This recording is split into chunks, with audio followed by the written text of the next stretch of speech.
Thanks for doing the interview here with us. Okay. This is your first time on the road in 17 years. Imagine having a best friend, someone you trust with everything, someone who eats at your table, laughs at your... Like being back out. Quite nice. It's just long enough to get the feel. Jokes, and knows your deepest secrets. Now imagine finding out that same person went behind your back and stabbed you in the heart in the worst way possible. Not with a knife, with greed, with betrayal, with a smile on his face the whole time. That is exactly what happened to George Harrison. And when he found out the truth, he did something he almost never did. He went completely silent. No argument, no screaming match, no dramatic goodbye. He simply closed the door and never opened it again. Not a single word, not one phone call, nothing, forever. Today, we are going to tell you the full story. And trust me, by the time we get to the part that broke George Harrison, you are going to feel it in your chest. Let us start at the very beginning. Because to understand why this betrayal hurt so deeply, you need to understand the kind of man George Harrison was. You need to understand where he came from, and what he had to fight through just to be heard. George was born on February 25th, 1943, in Liverpool, England. Not in a nice house, not in a warm, comfortable place. He was born in a tiny home on Arnold Grove, a street so small and so basic that the family had no indoor toilet. They shared an outdoor bathroom with the neighbors. There was one coal fire for the whole house. 2 bedrooms for 6 people. That was life. That was the start. George was the youngest child of Harold and Louise Harrison. His dad worked long, hard shifts as a bus driver. His mom kept the house running with whatever they had. It was not a glamorous life.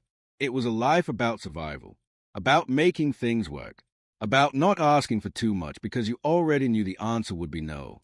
But something was alive in that tiny house. Music. George's mom loved to sing. She did not care if it was 2 in the morning. She sang loudly and proudly, and the whole house felt it. She treated music like it was as important as food. And for young George, that meant everything. When George was around 6 years old, the family moved to a bigger council house in a neighborhood called Speke. It was still simple, still nothing fancy, but it had more space. And for a kid who had been squished into a tiny home his whole life, more space felt like freedom. Freedom has a funny way of turning into ambition when you are a dreamer. And George Harrison was absolutely a dreamer. He started school like any other kid, but school never really fit him right. He sat through lessons about Latin and math, and all the proper things a boy was supposed to learn. But his mind kept drifting somewhere else. He sketched guitars in his notebooks. He stared out windows. He daydreamed so much that teachers actually caned him, meaning hit him as punishment for not paying attention. Then one day in March of 1956, something happened that changed his entire life. George was riding his bike around the neighborhood when a song came out of somewhere nearby. It was Heartbreak Hotel by Elvis Presley, and something inside that 13-year-old boy just broke wide open. It hit him like a lightning bolt, like someone had suddenly turned on a light in a room he did not even know existed. From that moment on, all he wanted was a guitar. His mom did not laugh at him. She did not tell him to focus on his studies. She scraped together the money and bought him a second-hand acoustic guitar from a classmate. It cost about £3.10, which back then was not nothing for a family like theirs. George practiced until his fingers bled, literally bled. He would wrap tape around the raw tips at night and pick the guitar right back up the next morning. Louise, his mother, was a kind of woman who understood that some children are not meant to sit still and follow the rules. Some children are meant for something bigger. She saw that in George. She kept pushing him forward even when he wanted to quit. Even at 2 in the morning, if he came to her frustrated, she would just say, "Keep practicing." That kind of support from a parent is something a person never forgets. Now here's where the story starts connecting to something much bigger. George passed an important school exam and ended up at the Liverpool Institute, a serious grammar school with strict rules and high expectations. And it was on the bus ride to that school every day that he met Paul McCartney. Paul was a year older. They started talking about music, about guitars, about Elvis, about Chuck Berry, about everything they loved. And day by day, that connection grew into something real. Paul eventually introduced George to John Lennon and the little band John had formed called the Quarrymen. George was only about 13 at the time. John was older, and at first he did not want some young kid in the group. But George was not going to give up that easily. He showed up again and again. And one day, on the top deck of a Liverpool bus, George sat down and played a song called Raunchy almost perfectly, note for note. John heard it. John saw the skill. And just like that, George was in. What happened next is something every person on the planet knows. That little group of kids from Liverpool became the Beatles. They went to Hamburg, Germany, where they played for 7 or 8 hours every single night, sometimes 6 nights a week, in smoky little clubs that smelled like beer and broken dreams. They barely slept. They barely ate. But they got so tight as a band that it was like they could read each other's minds through the music. George was only 17 when they went to Hamburg. He was technically too young to even be there, but their promoter sneaked him in anyway. Eventually, the police figured it out and deported George back to England. But even as he was being sent home, he stayed up all night teaching John his guitar part so the band could keep going without him. That is the kind of person George Harrison was. He always put the music first, always put his people first. By 1962, the Beatles had locked in their classic lineup with John, Paul, George, and Ringo. They recorded Love Me Do and the world started paying attention. Then it exploded. Beatlemania hit like a tidal wave. Screaming crowds, sold-out stadiums, faces on every magazine, girls fainting in the streets. It was madness. It was beautiful madness. But inside all of that chaos, George was slowly starting to feel something uncomfortable, something that ate at him quietly for years. While John and Paul had their songs on every album, George was getting 1 song here, maybe 2 songs there. He had ideas. He had melodies in his head all the time. He was writing songs that were genuinely brilliant. But the door to the front of the line was always being held by John and Paul. He later described the feeling as being creatively blocked up, like he had a mountain of songs inside him but no way to let them out. On one of their biggest albums, Sgt. Pepper's Lonely Hearts Club Band, out of 13 songs, George got exactly 1. Just 1. While he was sitting on masterpieces that nobody would even listen to. A song called Isn't It a Pity had been written back in 1966 and kept getting turned away. All Things Must Pass was ready in 1969 and still could not get through. The quiet Beatle were being kept quiet, and it was not by choice. During these frustrating years, George did something remarkable. Instead of getting bitter and angry, he went on a journey of the soul. In 1965, he heard Indian sitar music for the first time at a party. It stopped him cold. Something about those sounds, those scales, that spiritual depth reached inside him and pulled at something he did not even know was there. He went out and bought his first sitar. He started studying Indian music seriously under the legendary Ravi Shankar. He traveled to India. He read books about Hinduism and meditation and the meaning of life. He did not treat any of this like a trend or a fashion statement. He went all the way in. And when he brought those ideas into Beatles recordings, like on the song Within You Without You from Sgt. Pepper, it was something the music world had never quite heard before. In 1968, all 4 Beatles went to India to study meditation with a spiritual teacher named Maharishi Mahesh Yogi. The trip fell apart eventually, with rumors and tension pulling everyone away. Ringo left after 10 days. Paul left after a month.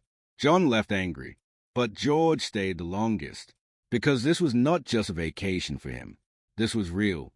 This faith stayed with George for the rest of his life, all the way to his final breath. Meanwhile, the band was breaking down from the inside. The pressure of fame, the business arguments, the tension in the studio, it all became too much. In January 1969, during a recording session that was being filmed, Paul started telling George exactly how to play his own guitar parts, treating him like a session musician instead of a fellow Beatle. George sat there and took it for a while. Then very calmly, without shouting or slamming doors, he said, "See you around the clubs." And he walked out. He was gone for 5 days. When he finally agreed to come back, he had conditions. No more live concerts. New studio. Different atmosphere. They agreed. And on January 30th, 1969, the 4 of them played together one last time on the rooftop of their Apple building in London. It was unplanned and magical and heartbreaking all at the same time. Traffic stopped. People looked up from the streets below. And then it was over. By April 1970, Paul McCartney announced he was leaving the band. The Beatles were finished. For most people on Earth, it felt like a death in the family. But for George, quietly, somewhere beneath the sadness, there was relief. Because now he could finally open those doors he had been knocking on for years. In November 1970, George Harrison released a triple album called All Things Must Pass. 23 songs. Songs he had been saving and collecting and polishing for years while waiting for a chance that never came inside the Beatles. The album hit like a wave nobody saw coming. It went to #1 in both the United States and the United Kingdom. It sold over 3 million copies in America in just the first year. Critics who had always called him the quiet Beatle were now calling him a genius. One song from that album, My Sweet Lord, became the first solo single by any former Beatle to reach #1. It climbed to the top of the charts in both countries and stayed there. More than 10 million copies were sold worldwide. The song blended gospel music with Hindu spiritual chanting in a way that felt completely new. People who had never thought about Indian philosophy were suddenly humming Sanskrit words without even realizing it. George had not just stepped out of the shadow. He had blown the whole thing apart. The quiet Beatle was now outselling his former bandmates combined. Then came something that showed the world who George Harrison really was at his core. In 1971, he heard about the suffering happening in Bangladesh. A massive cyclone had killed hundreds of thousands of people. A brutal war had displaced millions more. Children were starving. Families had nothing. And George could not just watch. He organized 2 massive concerts at Madison Square Garden in New York on August 1st, 1971. He called in every favor he had. Bob Dylan, who had barely performed publicly in years, showed up. Eric Clapton was there. Ravi Shankar was there. Ringo Starr was there. Leon Russell, Billy Preston, and others all came together. The crowds filled the arena twice in one day. The money raised went directly to help refugees. It was the very first major rock benefit concert in history. George Harrison invented the idea of using music to save lives at that level. Everything you have ever seen since, Live Aid, Farm Aid, all of it, traces a line back to what George did that day. But life was not finished throwing hard things at him. A lawsuit arrived claiming that My Sweet Lord copied an older song from the 1960s. A judge eventually ruled that George had borrowed the melody without meaning to, something called subconscious plagiarism. He had to pay back hundreds of thousands of dollars in profit. And here is where the real pain begins. Here is where the betrayal enters the story. The company that owned the rights to that older song was called Bright Tunes. While the lawsuit was dragging on for years, while George was fighting the case, the rights to Bright Tunes were purchased by someone. And that someone was Alan Klein, the former manager of the Beatles, a man George had trusted, a man who had sat at his table, a man who knew the inside of George's business like a member of the family. Klein had already been fired by George in 1973, but he had kept watching. He had kept calculating. And when he saw the opportunity with Bright Tunes, he moved in. He bought the rights to the very song George was being sued over. Then he used those rights to go after George even harder. A man George had trusted, a man who once worked for him, was now on the other side of a courtroom fighting against him. Not just fighting against him, but using information and access that had come directly from being trusted and welcomed into George's world. When George found out, something inside him went completely cold. This was not just a business dispute. This was not just money. This was someone taking the trust George had extended and using it as a weapon. George Harrison, a man who had forgiven Eric Clapton for falling in love with his wife, a man who had stayed calm when Paul McCartney treated him like a hired hand, a man who had responded to decades of being overlooked with grace and creativity. This man could not forgive that. He cut Alan Klein off completely, not with a fight, not with a public statement, just silence, the kind of silence that is heavier than any word, the kind that tells a person they no longer exist to you. And he never spoke to him again. Not once. Not for the rest of George's life. The years after were still full of music and meaning, but they were also touched by pain. Eric Clapton, his close friend and musical partner, had quietly fallen in love with George's wife Pattie Boyd. Clapton had even written the famous song Layla out of that longing. He confessed his feelings directly to George. And George, in that mystical, calm way that sometimes made people wonder if he was from another planet entirely, responded with outrage. Patty eventually left George and married Clapton in 1979.